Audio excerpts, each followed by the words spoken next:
Hello everyone, I am Dr. Priyanka Arya, consultant gynecologist at Curious Multispeciality Clinic, Noida. We are here to address few questions related to family planning.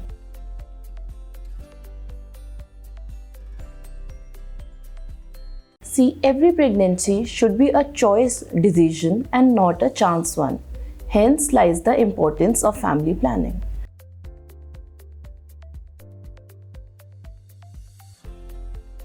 Regulated population growth conserves resources, improve the health and living standard of the individuals of a family, as well as impact the nation and country socially and economically. Spacing of childbirth helps the mother to recover from a previous pregnancy both mentally and physically, as well as benefits the previous child.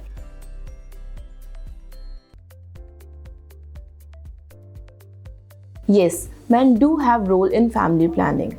Regulating the size of a family is a joint decision of both male and female, and choosing a contraceptive should be acceptable to both of them.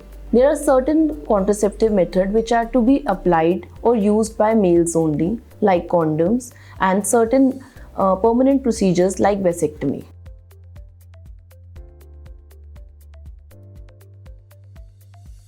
Different methods of family planning. It includes temporary and permanent methods. Temporary methods, as the name suggests, are for certain time period only and are to be reused again and again.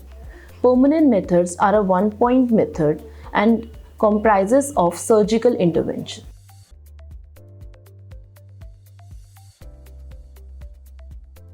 So, an ideal contraceptive should be easily available, easy to use, cost-effective, safe, free from side effects, and also should be culturally acceptable to an individual. So when a couple comes to us for a contraceptive advice, we give them a basket of choice so they can choose according to their convenience. Also, we have certain MEC criteria, that is the medical eligible criteria laid by WHO, the World Health Organization, on the safety of certain contraceptives for certain medical conditions.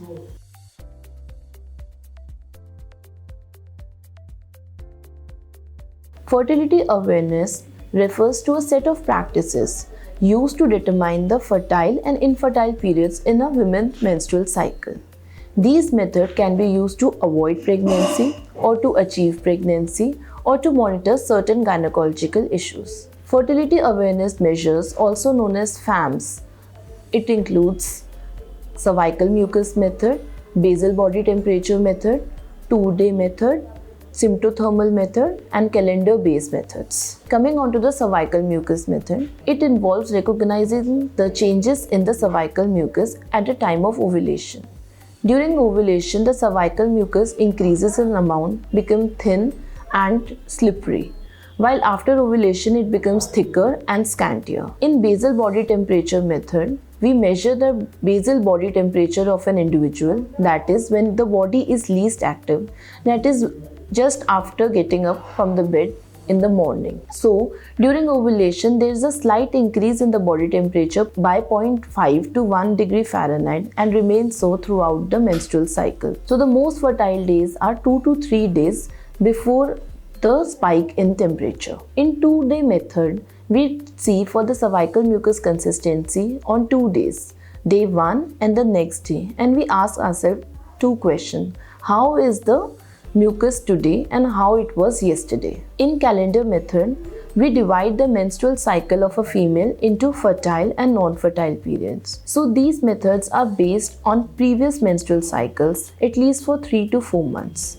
So in a rhythm method, what we do is we subtract 21 days from the shortest cycle and 10 days from the longest cycle. The time in between is the fertile period.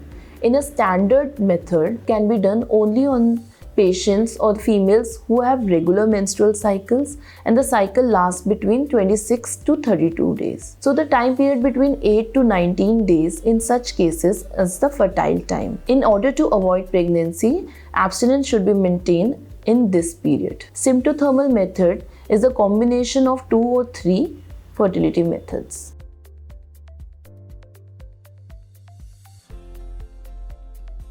So all these methods which I have just discussed are the natural planning methods. They have no cost involvement. They are easy to use and they are based on the body signs which should be recognized by the individuals in order to prevent pregnancy. It also comes with a high failure rate. 75 to 76% pregnancies can be avoided by using just these methods.